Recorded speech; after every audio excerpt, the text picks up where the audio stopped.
Find the surface area of a sphere of radius 10.5 centimeter, and there are other radius which are given.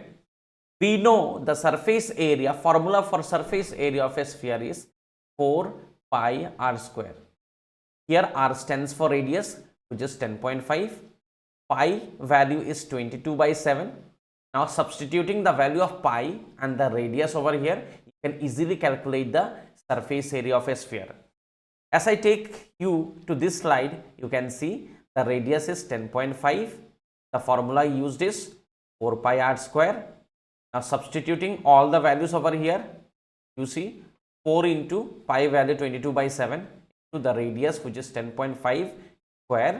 Solving it out, the final result is 1384.29 centimeter square.